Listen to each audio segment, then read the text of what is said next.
Yes, I would like to ask something. Okay. So most of the times, these sort of informal or like somehow rebel interventions, well, it's not well received by a certain category of the population, or even less by the officials. And so my question would be, have you found an opposition on your works? And if so, do you, as a collective, just go ahead and do your thing despite all of that, or like, do you try to have a conversation with them? Mm-hmm. Okay, good question. Well, the point is, we don't make projects whatever we want. We make everything by an invitation, and it can happen that we can be invited by a cultural institution, and in the process can appear another group of people who is against the project. Those things can happen, but it's not the same than making something by our own against all the people, where you cannot do nothing. As an example, like 2 years ago, we make a project in Stuttgart, Germany, in a public square, because I think I have some pictures here. We make a project because a group of neighbors wanted to quit some cars from some park slots and make a public space project. But there were people who didn't want to make the project. They wanted to park their cars. So the answer is yes. Sometimes we have this opposition, but you are covered by the other side of the people. I mean, we are not the best ones to mediate with the angry neighbors because they cannot park their cars, but the other neighbors, the ones who are doing the project, can do it. So you have the support of the other neighbors, or you have the support of the municipality, because this project, for example, was paid by the municipality of Stuttgart. But as a little history, our very first project on public space that happened in 2007 was put on fire in Sao Paulo. And we learned a lot about that. It happened to, how do I explain in a fast way? Sao Paulo is a very big city, and the government have different levels.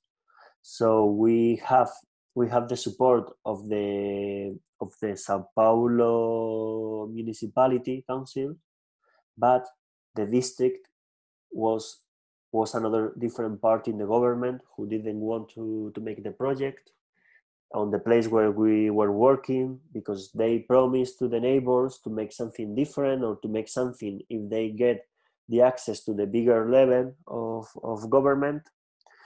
So as long as we know, since we have the permission to make the construction, those guys from the low level politics paid another guys to put on fire our project.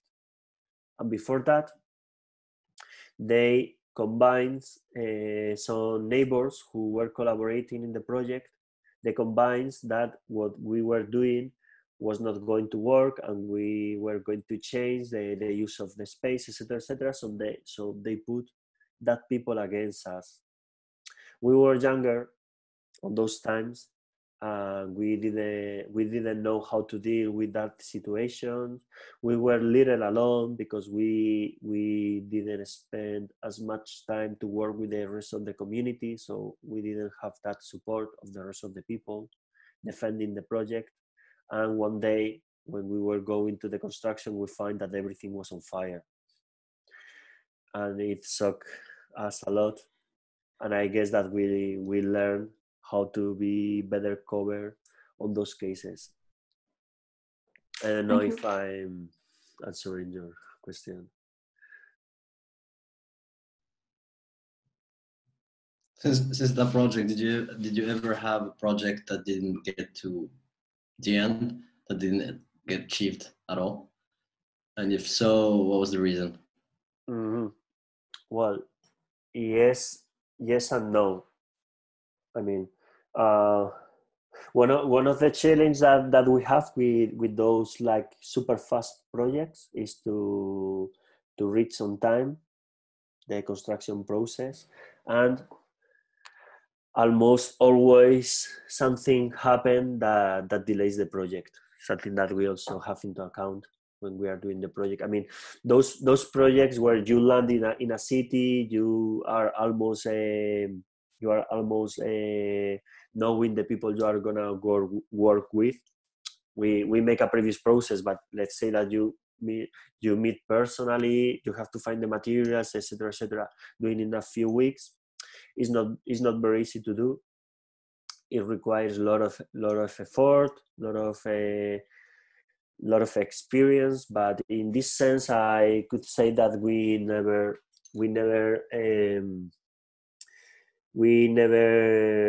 left the place without finishing the project. But there's other things that we do not get to cover from time to time. For example, happened to us few times that what is supposed to be a community who expect to make something is not really a community and is not expecting to make something. As an example, I remember we were invited by the Spanish embassy in Mozambique to make a project in a public school, and they told us that there were an association who wanted to make this project for whatever reason. They wanted to support the school with volunteers doing the project. When we arrived to the place, we discovered that this association was not linked to the neighborhood. They were kind of environmental activists who wanted to learn some skills with the trash to make things, but in another place. But they were not personally linked to the school. And we discovered that thing when we were already in the city, and we have like 2 weeks to make the project. So what happened in those cases is you make the project, you provide that experience to the people, you make something for the school, you try to find people who wants to link with the project that are from the neighborhood, but in 2 weeks you don't find to cover all those unexpected problems. And when after a few weeks or after a few months, nobody is giving maintenance to the project, so probably disappear in a few months. So yes, we do not always achieve like all the problematics. We learned that we have to make a longer previous process to be sure that everything is working. I mean, we try to make a previous research of materials together with the people that is going to participate.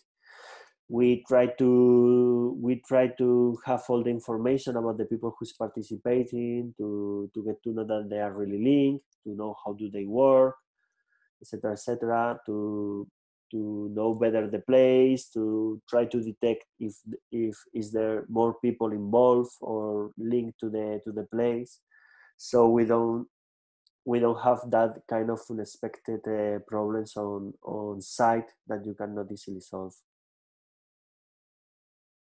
Just to follow up with what you said, since you have a lot of experience like working in different countries, and with the work that you've done so far, do you think that there is a way to create a process, well, let's say with the public administration and the legal actions, do you think there could be like a process that would be like applicable on all countries, or is it like case by case?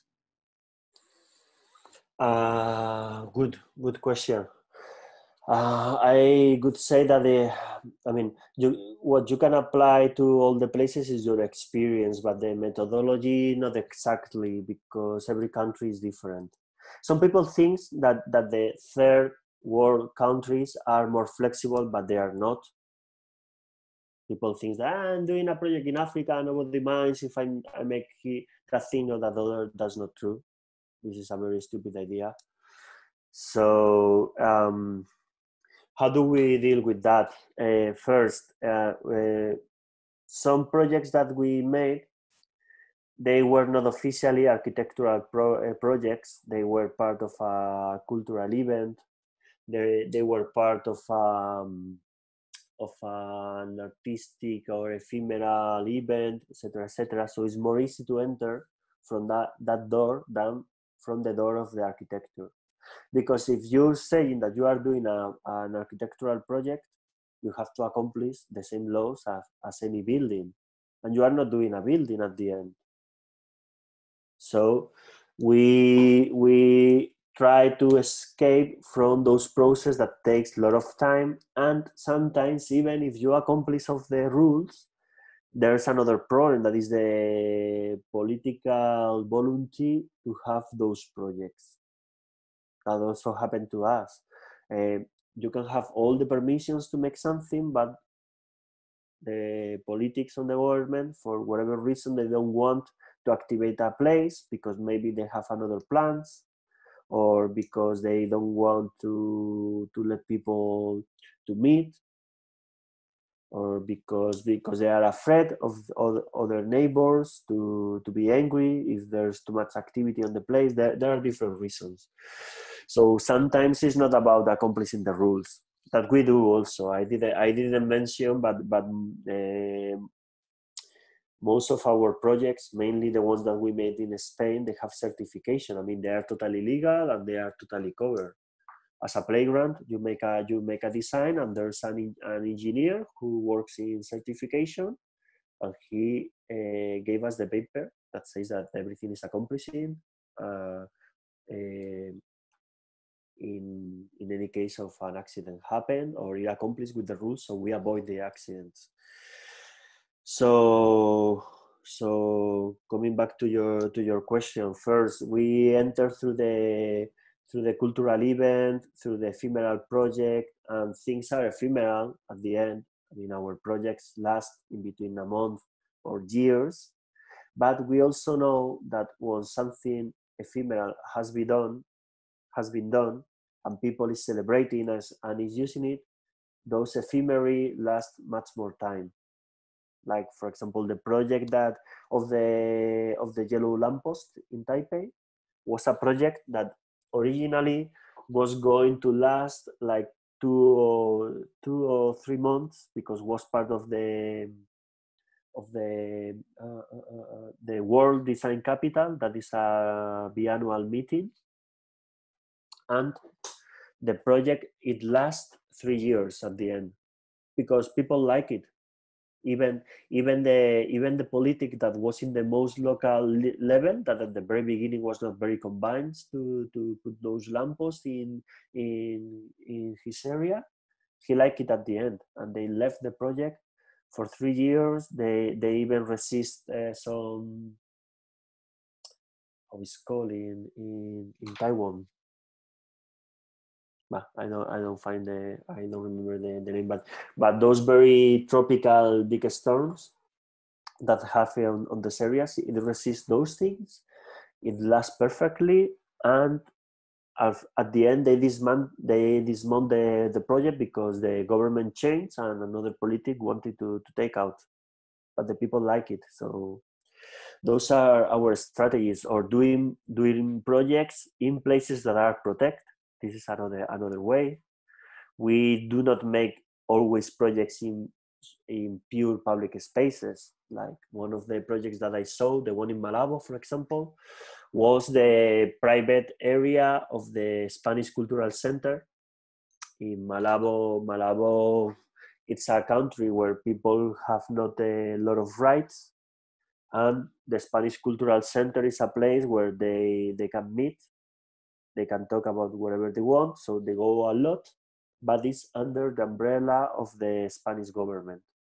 So we have the permission by the Spanish embassy to make the project there. Nobody asked us about the permission to build, about security, etc., etc. It was just something made with metal that works, and we had the permission. So every project has a different history. That is not easy to make like a general methodology.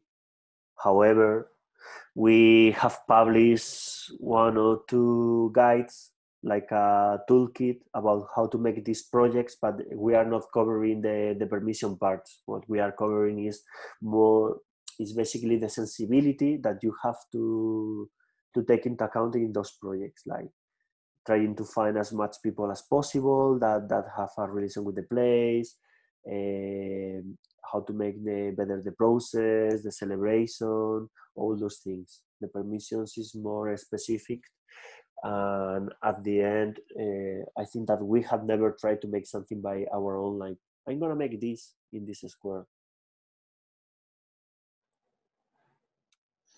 Thank you. Have there been any stances where your ephemeral projects served as a transition to more permanent structures that were taken up by local authorities? You're asking me if that happened, or if it happened or if it happens. Yeah, in some cases it happened. Yes, I mean, of course we never expect to make something that is gonna last like a normal building. Let's say that the minimum that an architect should think a building lasts is 100 years at least, or at least the laws in Spain talks about 100 years. Our projects, as I said, it lasts in between. The longest it lasts 7-8 years. This is the longest, and the shorter was the one in Sao Paulo that was not finished because it was on fire, and the next one maybe last one project that we made in Morocco. That was an interesting case. That project lasts a week. Okay. As you say, we have the strategy. I mean, when we are doing all that effort, we normally have like our secret agenda of finding the way so the project lasts more time than was expected to last. We have this idea in mind, unless it's a very official ephemeral project in a place that has to be brought back to the original use.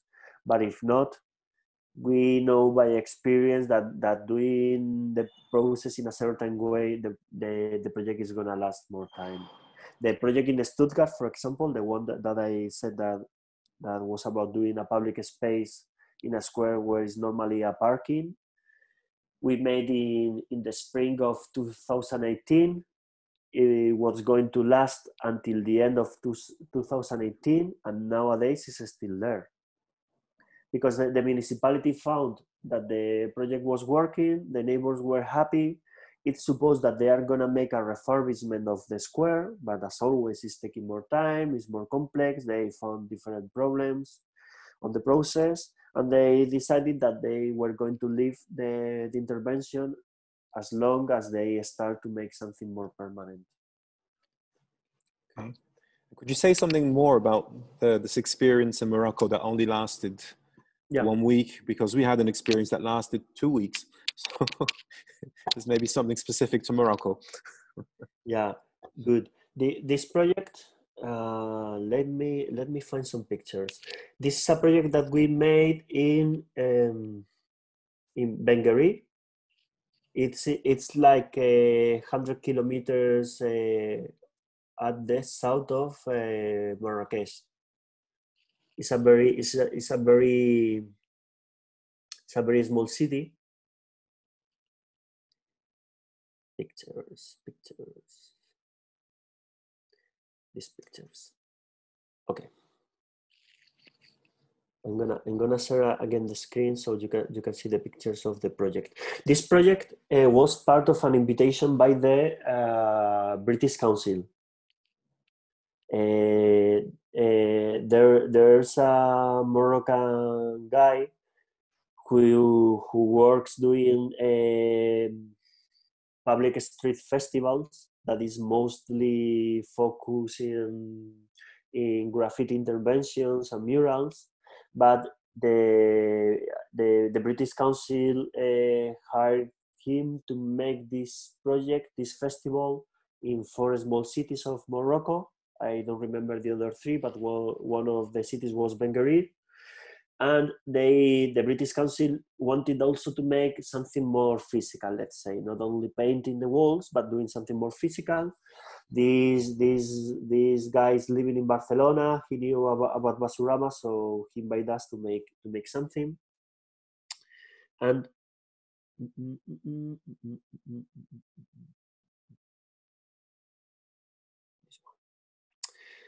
so we make. This is the. I think you are seeing my screen again, right? This is the square where we wanted to make the project. Well, this is the process of the construction. Was kind of a playground. We make with a couple of associations. This is the process of the structure, and I think you can see that there are some kids around the fence, but they are not taking part of the project. This is one thing that happened. This is not normal for us to have people not invited to make the project. On the right of this picture, there's a school, so the kids were every day seeing that something was happening, but there were not mediation with them. We do not speak French or Moroccan, so we couldn't explain to the people very good what was happening. And I'm going to show you the opening day. Well, you can see in this picture also the kids. They were asking what is happening. Probably they were like exciting, seeing what was going to happen. And this is the opening day. I think you can see the amount of kids, the place, or this other picture. You can see the amount of kids playing on the place.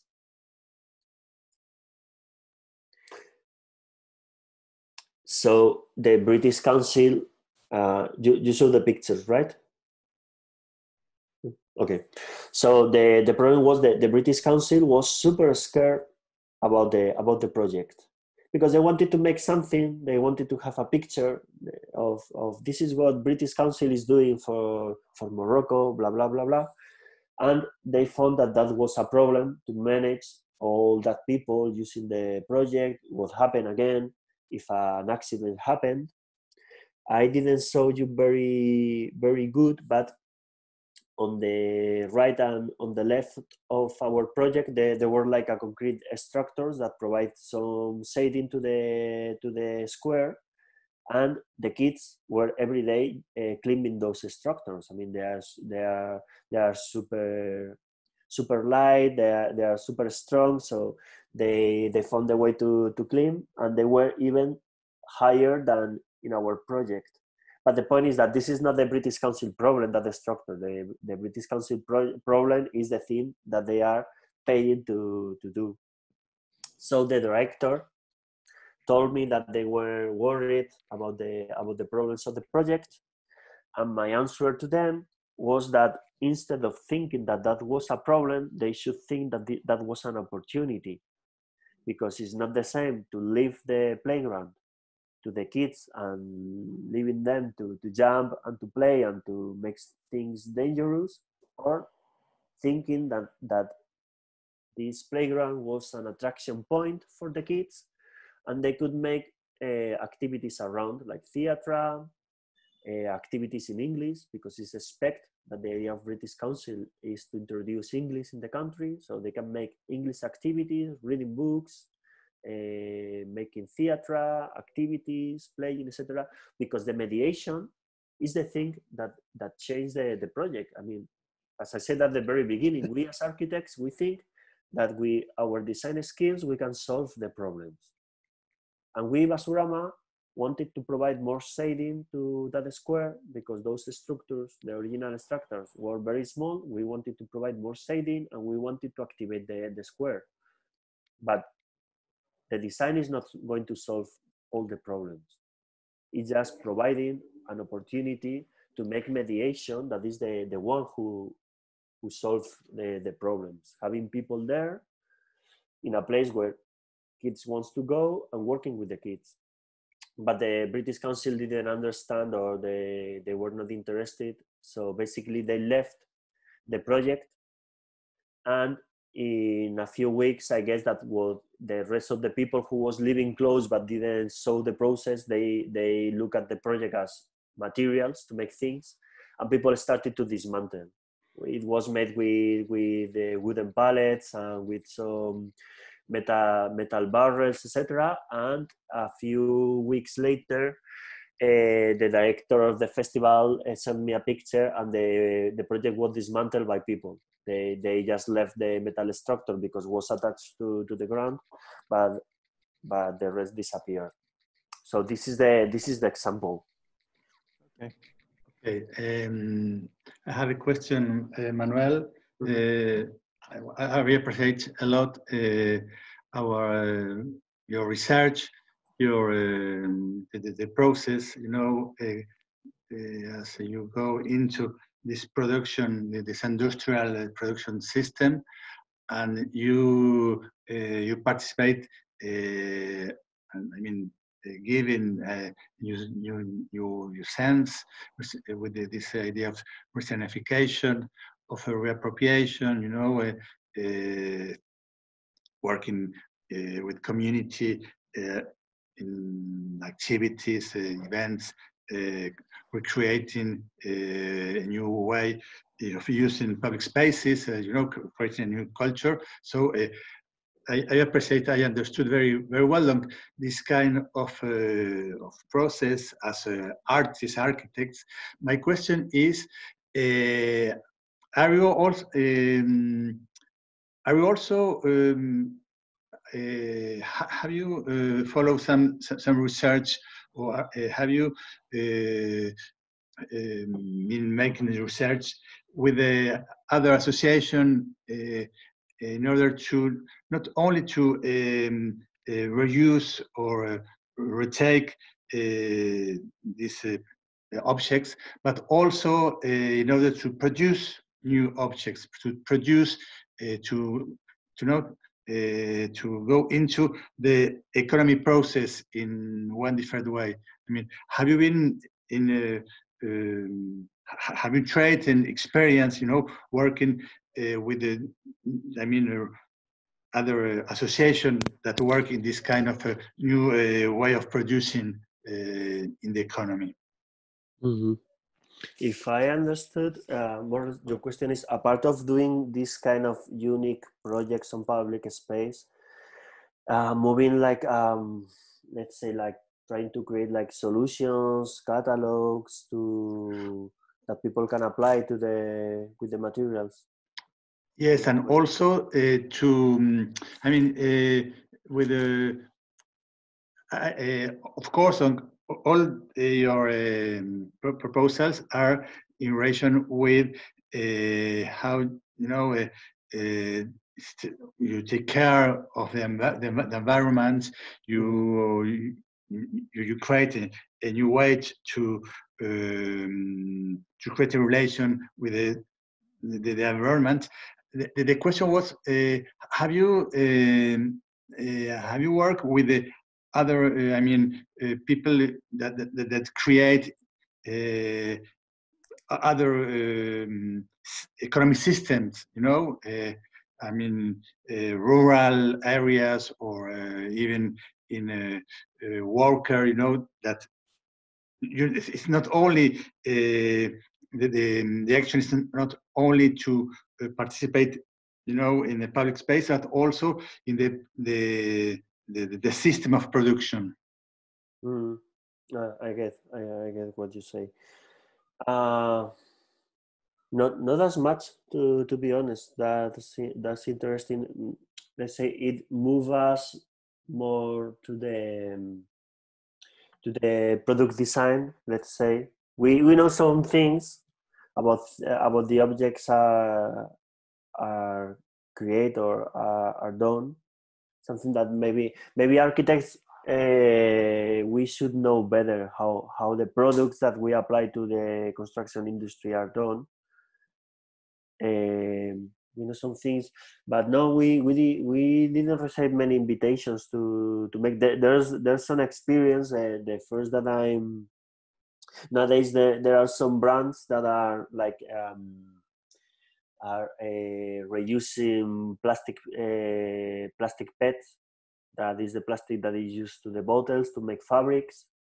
There's a couple of enterprises in Spain. There's an Australian enterprise who make those things. We never enter into that.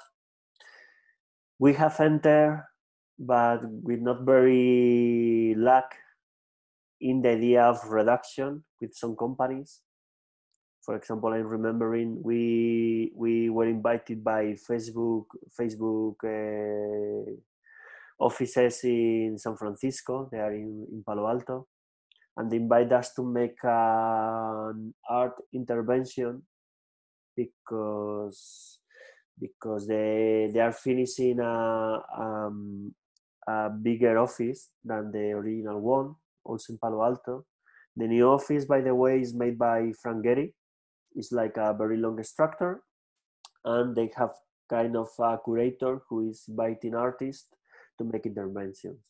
The point is that we went we were invited to go to San Francisco and to visit the place, to check with possible materials, and we find out that on Facebook they have a lot of small kitchens, and they have food for free, coffee and snacks, and people were drinking coffee a lot. You know, American coffee is very light, so you can drink and again, and they were wasting a lot of cardboard glasses. So we made our artistic proposal with the cardboard glasses, but we wanted to invite them to reduce the amount of plastic glasses. And we proposed them kind of a communication campaign and a process where the workers could customize their cups, ceramic cups, with their name or drawings, etc., and change their cups for the cardboard glasses, but for the cardboard glasses. But at the end of Facebook, they thought that was super complicated to make that process, etc., so never happened. And we have proposed a couple of times to big festivals to reduce the trash, doing things like artistics. For example, to a very big music festival, they also wanted us to make something like a pavilion, and we proposed them to use like a ceramic glasses and dishes for the festival, and to have all the machines who cleans the glasses in a visible way, like a kind of an orchestra of machines cleaning the glasses instead of throwing to the bin, but they didn't accept. So we have tried 2-3 times to make those things, trying to give some visibility to the process, because at the end most of those enterprises, what they want is to have visibility to the process, because it's more expensive than doing in the other way. So at least they want to have visibility.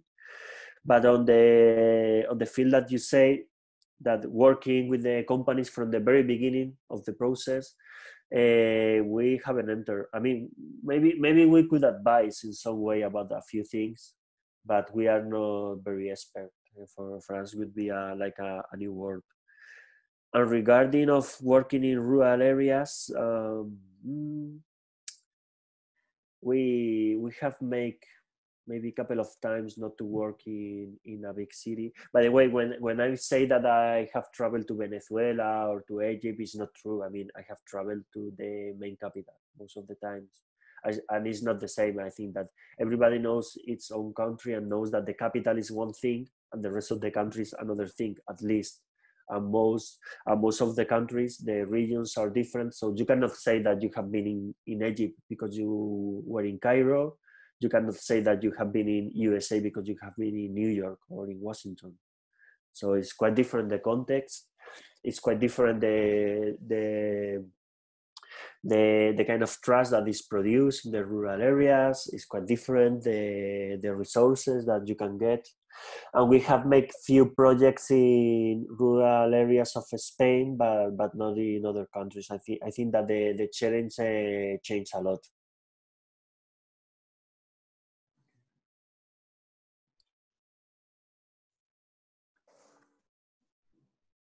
Quelqu'un veut...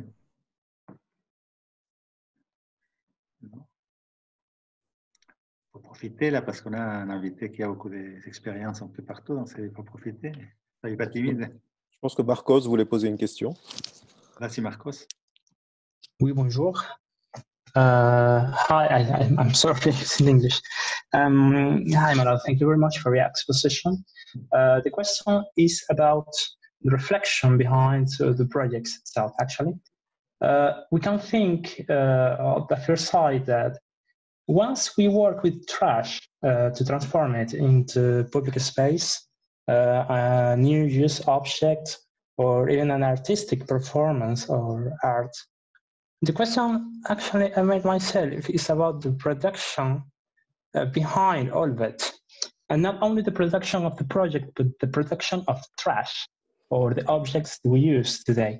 And actually, how would I say?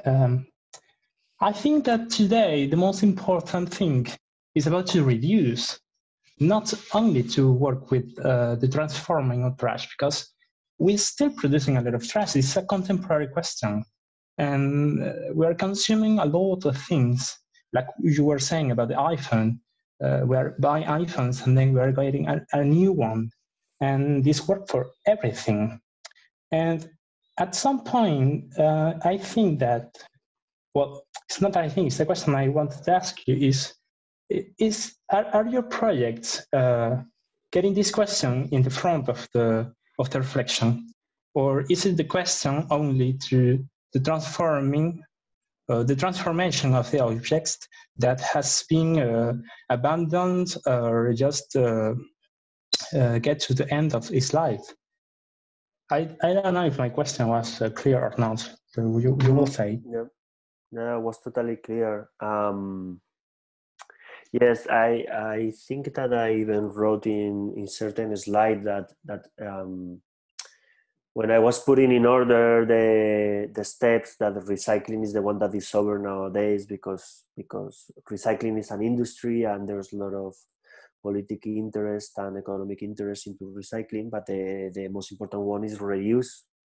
And we know that the things that we do is not the solution for the trash. I mean, doing a sofa with 2 tires is not the solution, because the society is not demanding as much sofas made with tires comparing with the amount of tires that we throw in every country every year. Just to give you a number, in Spain we are throwing like 40 millions of tires every year, and Basurama produce like 12 sofas per year. So this is not the solution. The reuse, of course. Reuse is something really complex, because if you ask to almost any person, maybe not the Trump supporters, but the rest of the society, if you ask them if they would like to change the environment for better, probably people will say yes, of course, I want to change. I'm very I'm very conscious about the problem. I'm very scared, etc., etc.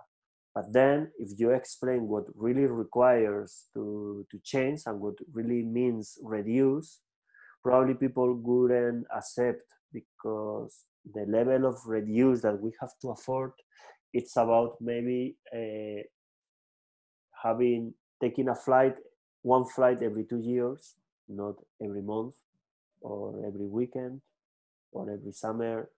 It's having just 6 pieces of clothes instead of having like a lot of combinations.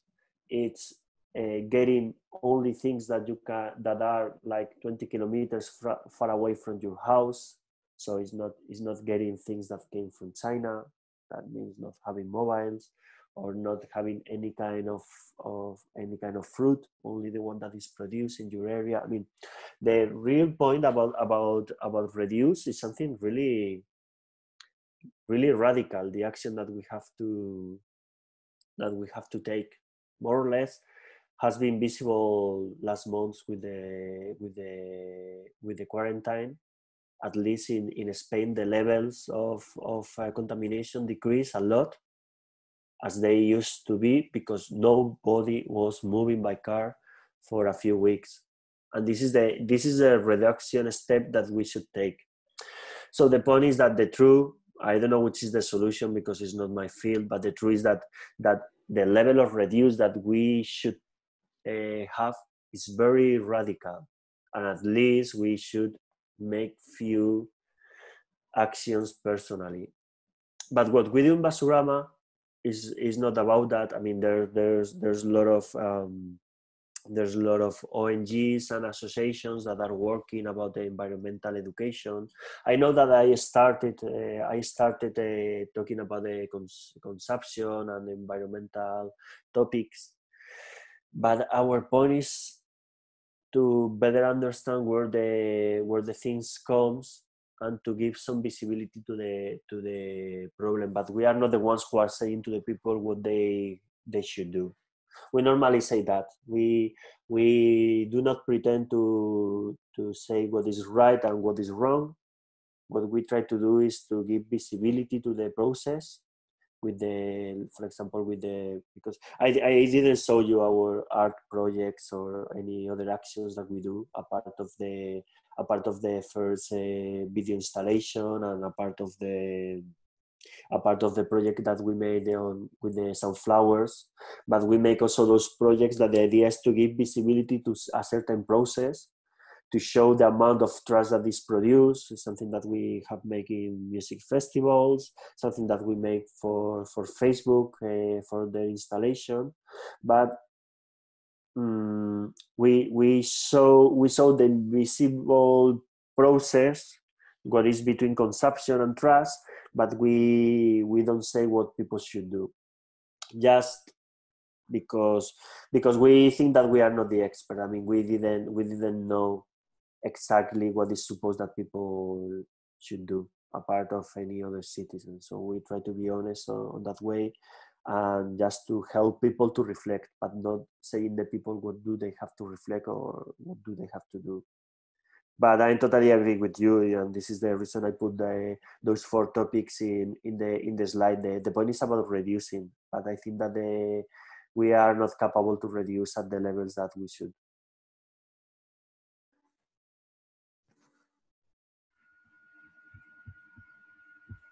Thank you. Welcome. I just have one little question. So first of all, looks like wants to talk. Yep. First of all, thanks for this interesting course. All of these initiatives you showed us, it gives us a big hope when we see that a lot of people around the world are aware about these cases.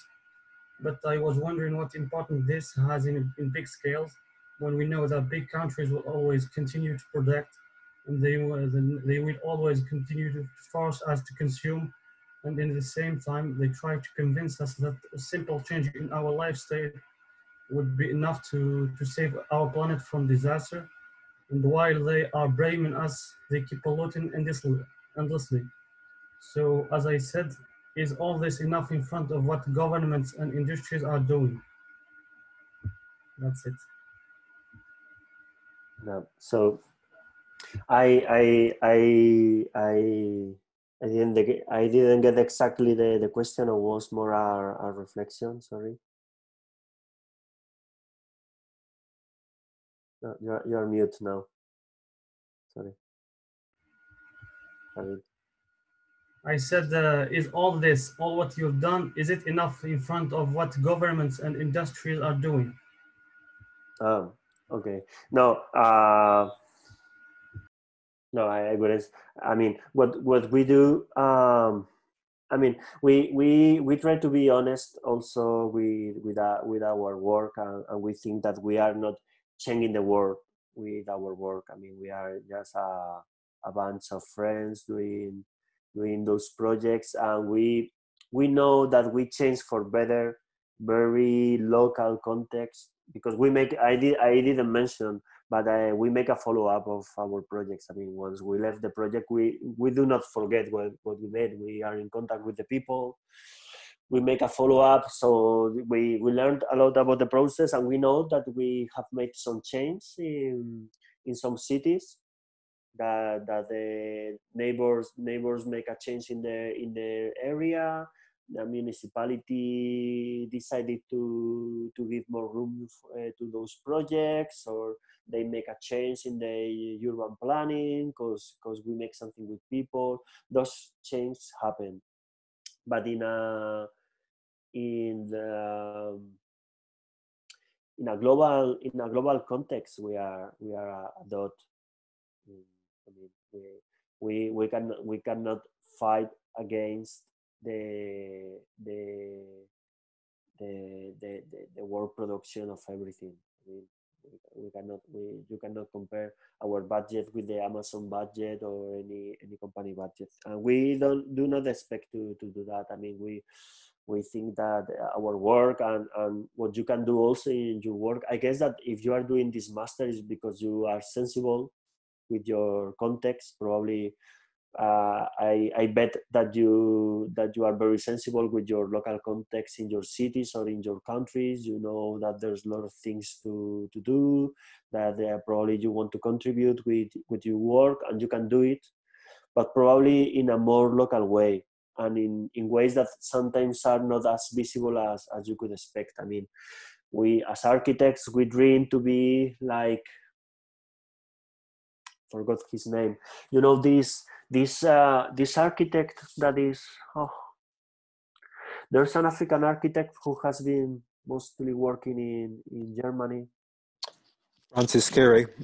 Yep, this guy. Probably we all. I mean, there were recently an exhibition about his work in Madrid. All the students and a lot of architects went to see his exhibition, and somehow we all dream to be this kind of people, no? A person who have world recognition, who has made like big buildings with very imaginative solutions, making better his area, giving jobs to the people in his village, etc., etc. I think that this is the deal that we have. The truth is that for different reasons we cannot all be that person, for different reasons, and some of them we do not manage, but we can make some change in other contexts, and sometimes they are not as visible. Sometimes it's not about doing a very beautiful project that is published on a website in Design Boom or in an architectural newspaper, but doing a deep change in a few people. That this is what we think that we do. I mean, even when we travel for 2 or 3 weeks to a city, I never expect to get to know what is happening in the city, or of course in the country. But what I expect, like spending few weeks with a couple of people, is to go in deep their context. I mean, to know how is their neighborhood, who is who in a couple of streets around, to know which materials are produced, etc., etc. I try to go in deep that and to make a little change, but not as much than that. That was very interesting. So thank you so much. Welcome. I have a question for you. Yes, man. Hello. Well, first of all, a great presentation. It was clear and I enjoyed every project you mentioned there. And I think those kind of projects are very important to create communities and unite people. So I have two main questions. Like, first of all, where does the trash come from and do you pay for it? And second question was, what is the economic structure of your company? How do you get paid? Who finances that? And all of that. Mm-hmm. Okay, very, very, very good questions. First, about the trash. I mean, we are experts about finding trash. I guess that in most of the projects that we have done, people have tell us that you are not gonna find trash in the city. And we always say we have been in the richest country in the world, and we have been in two of the most poor countries in the world, and we always find trash. So you always find objects that are left or nobody cares about. But as you say, in some countries you can get the materials for free, and in some others you have to pay. Or how do we get materials? Well, if we have the opportunity to make a first trip, because the budget allows us to do, we make it. I mean, the best way to find things for a Basurama project is having a Basurama member on the place making the research.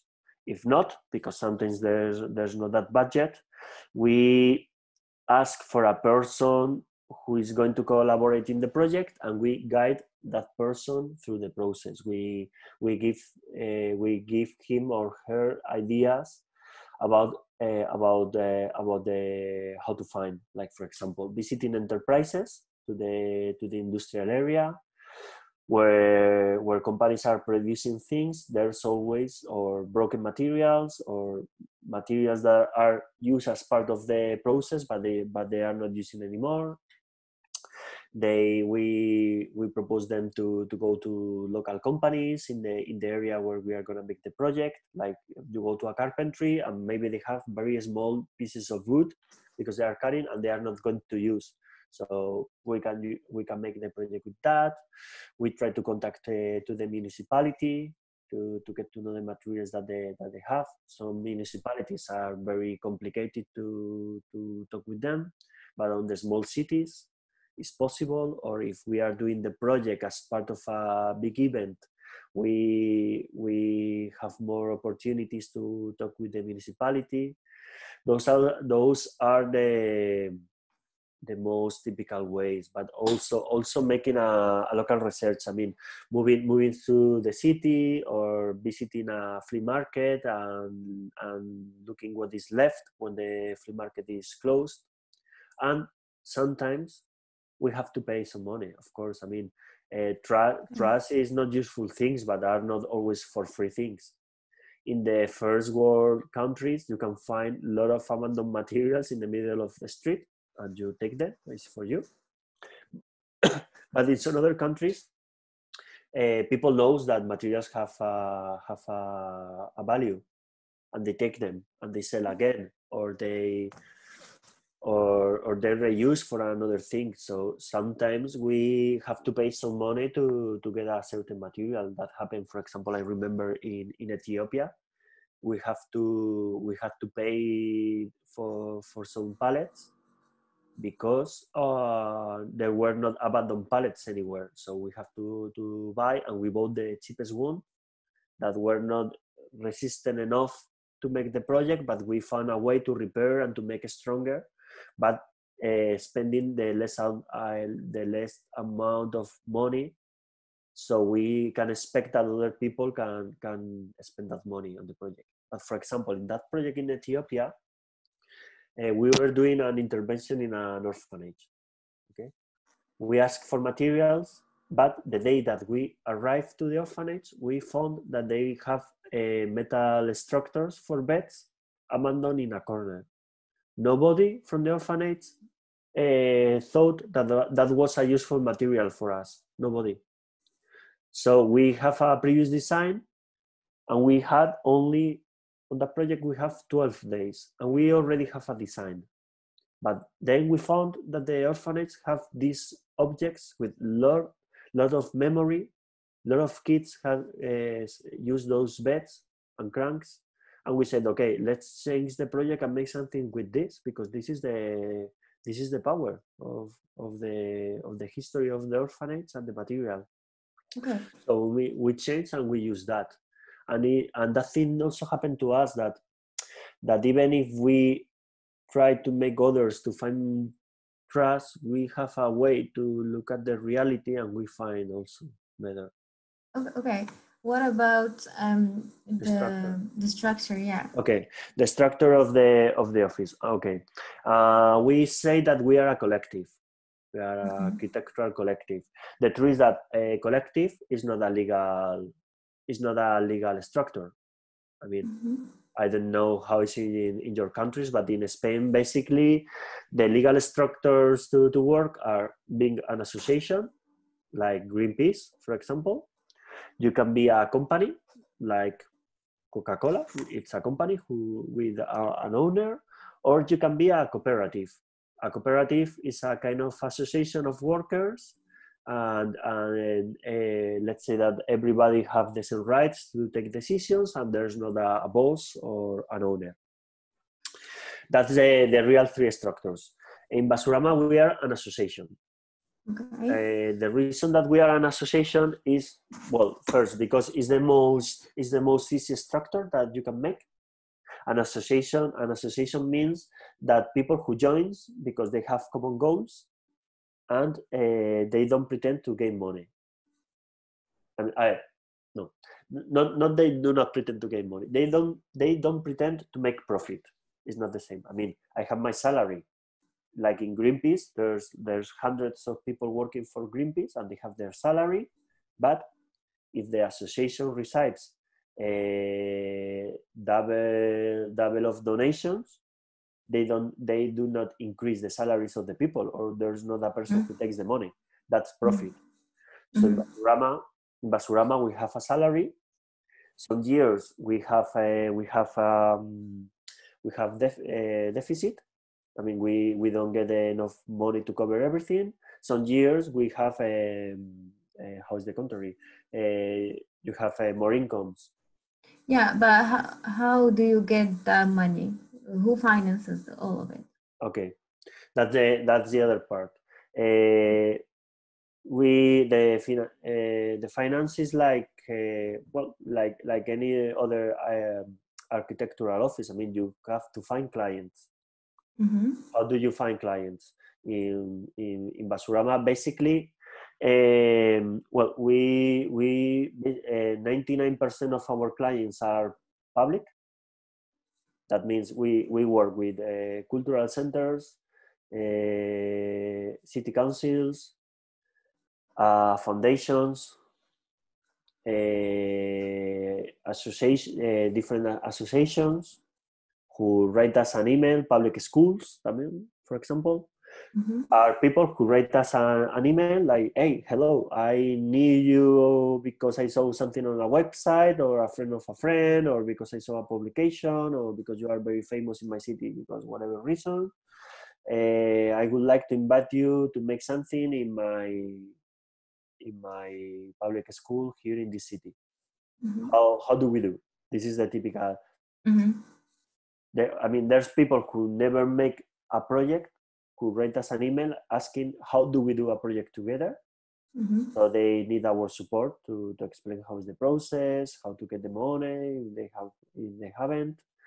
If the invitation is by a cultural center or a music festival, are people who normally make things, so they have very clear. They want, hello Basurama, I like your work. I want to invite you to my next edition of my music festival in Denmark, because I want you to make something about the trust that we produce.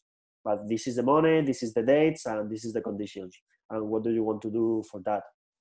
This is a more clear invitation. Is we just make a proposal, and if they like it, we make it. With the others, it's always a longer process. Happen a lot with the public schools, like the director of a public school write to Basurama because they want to improve their space, but they do not have the money because they are public. That happen a lot in Spain. So we make a visit to the school, we meet the people, we clarify what they want to do, we check if they have materials or not, we start to find the money. The other part of our finance is presenting projects to open calls, that there's a lot.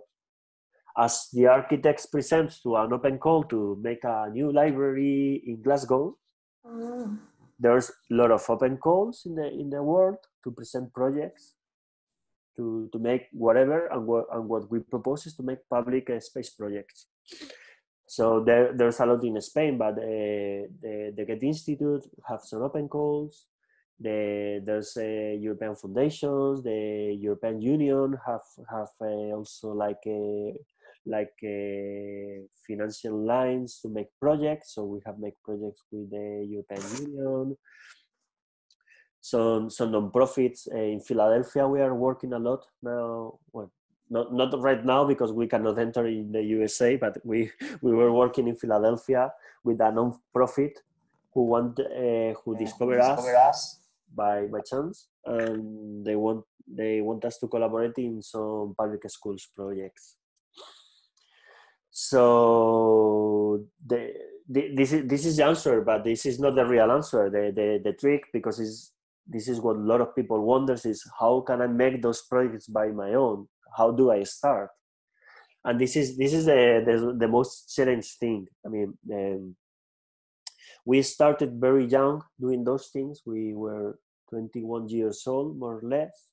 We started doing like creative festivals in our architectural school.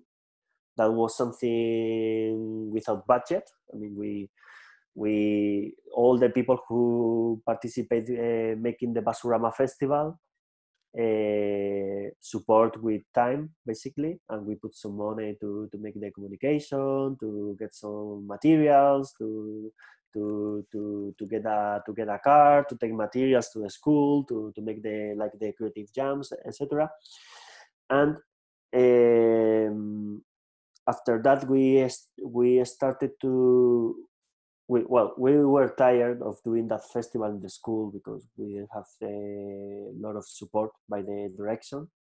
We were doing like a lot of noise and a lot of dirty in the school, even doing a festival once a year. So we decided to make a little dossier with pictures of 3 student festivals, was just that. And we present to a cultural center in Madrid. They liked the idea, and they proposed us to make something like the same festival for once to check. They liked it, and then the next year they gave us like more budget to make something bigger. And then we started to invite other people who were working with trash in other ways to share their experience. We make some workshops like doing musical instruments with electronics. When we were in a period more experimental on those years, we had like 24, 25. And I think that this is very important in Spain. In case that you don't know, young people leave their parents' house around 28, 29 years old. It's so crazy. even 30 years. So we always make the joke that the real Basurama are our parents, in the meaning that from 2001 until 2007 or 8, we made a lot of projects, the ones that you saw on the map, with not as much budget, but we didn't care about that because we were living in our parents' house. So somehow we create how is called that? Symbolic capitalism of our work. I mean, having in between 2001 and 2008, we make, let's say, 100 projects. including everything, like making lectures, inviting people, doing workshops, doing few intervention projects, doing actions, doing research, pictures, publications. We made a lot of things that we are not doing anymore just because we are less people nowadays, but we make a lot of things. And the day that we decided that we wanted to have Basurama as a profession, because we saw that the project was growing and growing, we already have all that background that makes that we still receive almost every weekend, we receive a proposal by a person. I mean, it's a will. You make projects and you receive more proposals, but the point is how to start. This is the hardest way. I know a lot of people who try it, like, hey, let's make a collective with my friends and let's try to make projects with people because we prefer than working in a classic architectural office. And it's hard because the truth is that we basically work with cultural money that is very low budget projects comparing that the building projects. I mean, we always say that for the budget that they spend the Opera of Madrid one night, with that money we can support one public space project for 2 years. Okay. Because people doesn't need as much money to. It's about some screws, some tools, some beers, but with that with that budget you can have a public space project running for 2 years, and it's the price of every night of.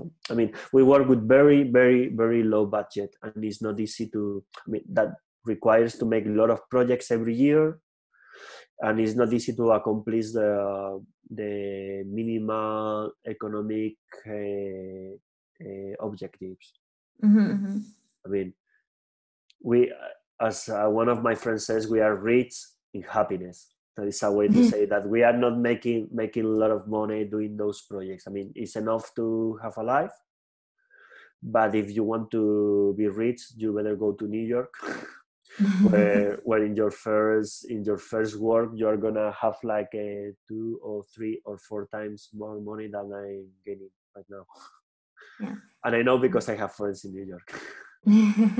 but still sounds like a great adventure. Yeah, it is. That's the point. We choose to be happy professionals instead of being people with a good accommodation, let's say. And we love working with people. We make very very short-term projects comparing with an architectural project. That means that we every year, my folder of every year have at least 20 folders that are 20 projects. I mean, I made an average of 20 projects every year, so I cannot get bored. I'm doing a publication. I'm working with girls in a neighborhood in Madrid, but I'm working with Mexicans in Philadelphia, and I'm participating with young people in Bulgaria. So this is the thing that fits our happiness and make us keep on working in Basurama. It's not about the money. I mean, it's enough, but we are not very wealthy with those works. How many are you? We started being 11 person at the very beginning. But a lot of people leave the collective just because they choose to follow another person. I always make the joke that love breaks everything, and even breaks Basurama. And some of my former partners, they moved to Berlin, to Boston, to Sao Paulo, just because they fall in love with another person, and that person wanted to live in another place. And during the crisis in Spain, the crisis between 2009 and 2016 in Spain was really deep. It affects a lot to the architectural field in Spain. There were too much architects with the title in Spain, so 90% of my partners, of the people who studied with me in the architectural school, left Spain. And some of that people who leave Spain were together with Basurama members. So my Basurama friends moved them with that girls. So nowadays we are two founders, two original founders in the structure. A person who joined in 2010, so is already 10 years experienced person in the collective. We have ex-intern who has been working for 3 years with us. And we have some people who stay a few months with us doing an intern, as Alexis is doing now. And we have a couple of ex-members of Basurama who are doing other things for life, but they are collaborating with us in a certain project. So more or less that's the structure. It's very small, very small. Sorry, I have a question. First of all, I want to thank you for this presentation. In fact, this problem affects me, especially in my country. This problem is a major one.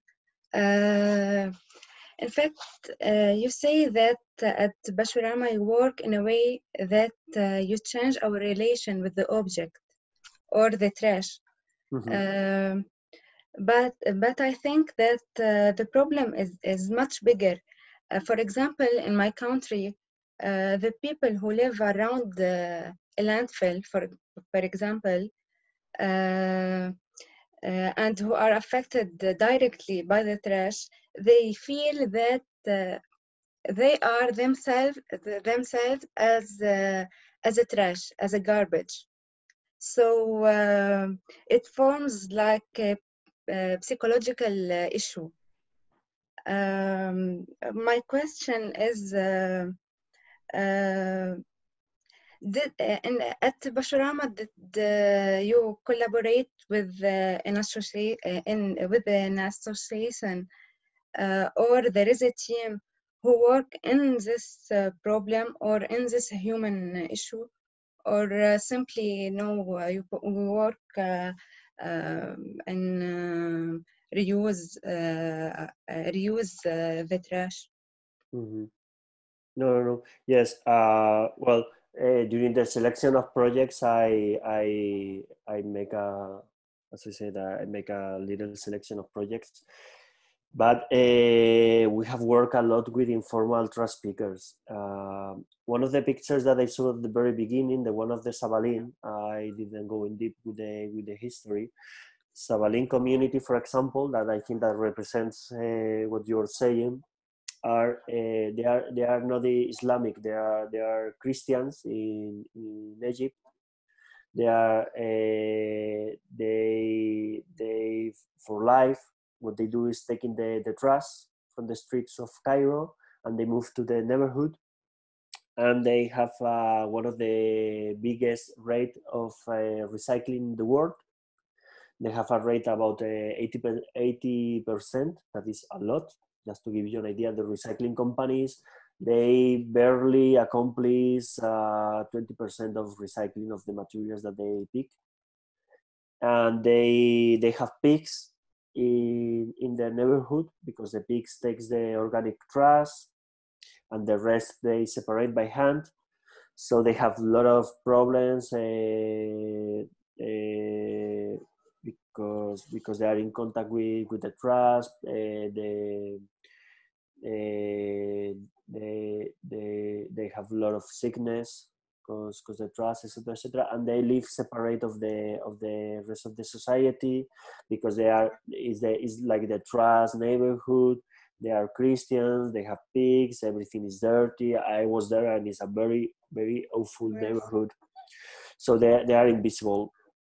It's the same with the informal trash pickers in Latin America. We have worked with them in a lot of projects, and the idea is giving more visibility to their work.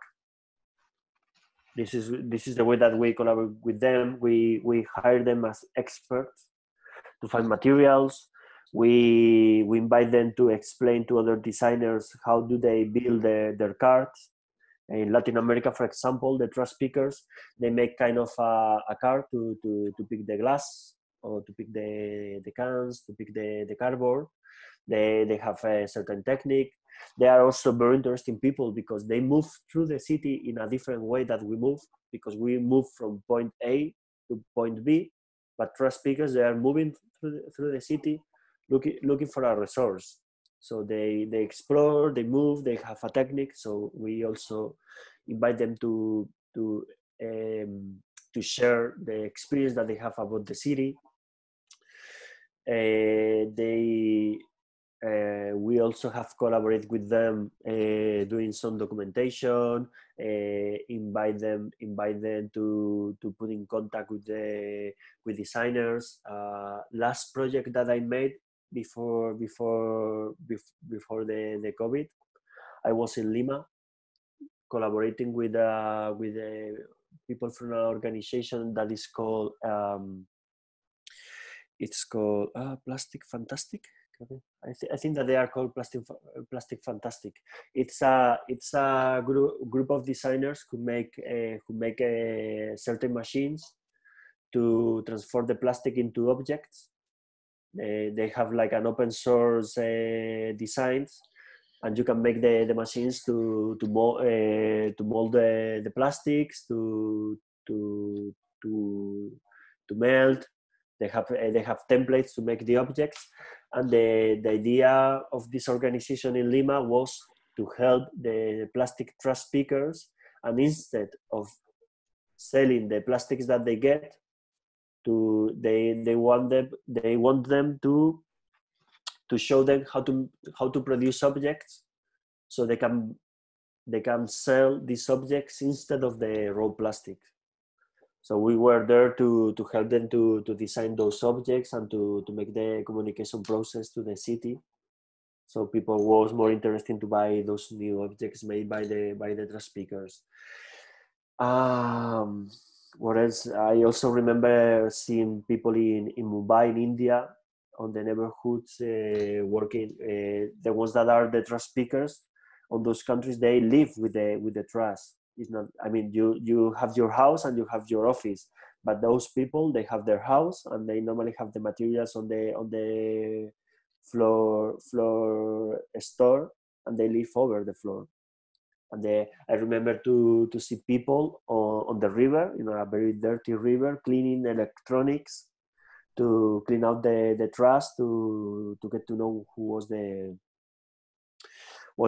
value materials. So we have made some projects with those people. Basically, again, we are not the ones who can find out which is the way to solve their problems, because it's like an institutional problem. But what we do is giving visibility to their work. Most of the times, we do making a connection between them and some other people who can make a better business with them, but also as a way to say thanks, to say, you are here, to give visibility to those people, because they are very invisible. And the point is that they are doing a service for the society, because the way that a trash picker picks the trash and separate is the way that trash should be managed. We also make in a music festival in Denmark. We find out that there were like trash pickers taking the cans from the floor to sell the aluminum. So that was not expected, but we decided to make a big flag in the center of the festival to say in Danish, to say thanks trash pickers, because nobody was paying attention to them, but they were cleaning all the time the area of the cans that people were throwing to the floor.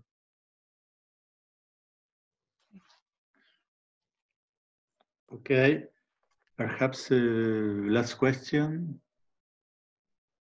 Or it's okay. Not one. Go on.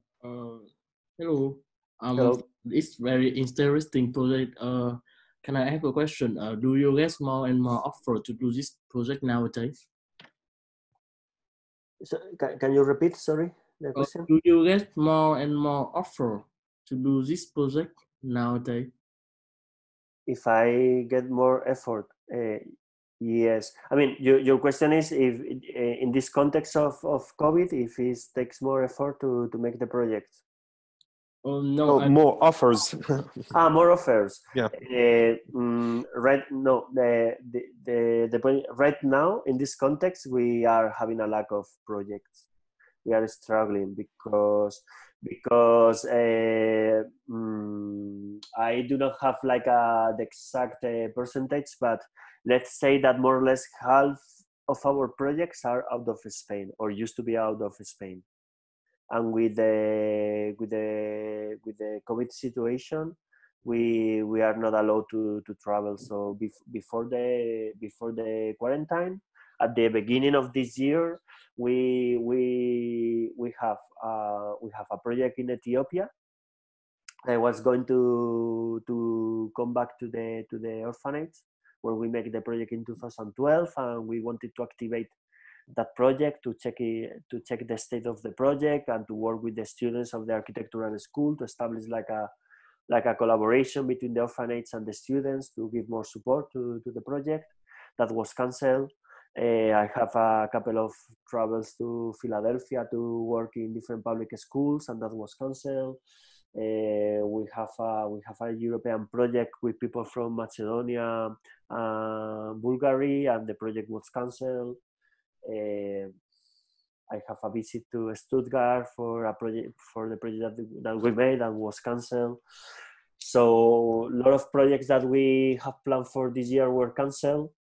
And also, since we make collaboration projects, even the idea of having a common tool and sharing, it's a problem. And for example, Alex is collaborating with us now in a project in Madrid with some girls. They are 9-10 years old, and we had was about building a little library for them in a place of the neighborhood.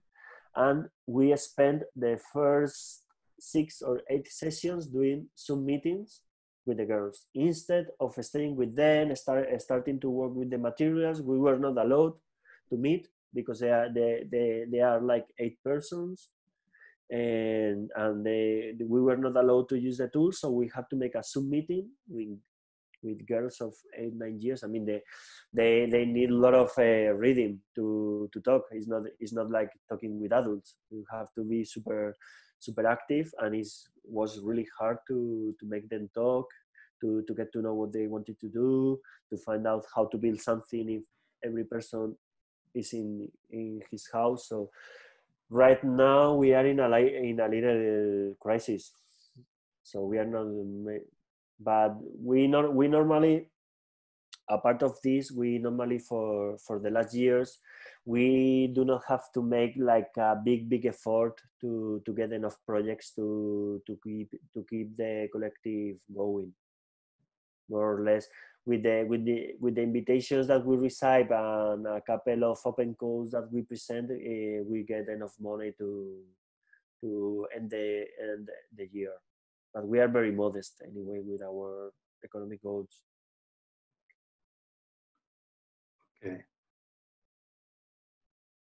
Okay, I think was very interesting. So Manu, thank you very much for your intervention. It was very rich for the students, for all of us. So well, it was very nice to have this first contact with you. I know that last year there was a possibility to one student to go to work with you with some weeks, but it was not possible because of the COVID, but perhaps in the future it will be possible. So, well, thank you very much, and I hope you will have also a project in France soon. Thank you very much. Hope so. Well, thanks for your time and your patience. Okay. Thanks a lot. Okay, maybe we can release our microphones and clap, you know. Yes. Thanks. Thanks. Thank you. Okay. Have a good day, guys.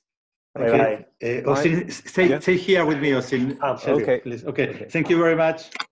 Bye-bye. Thank you very much. Thank you very much. Bye. Bye. Thank you.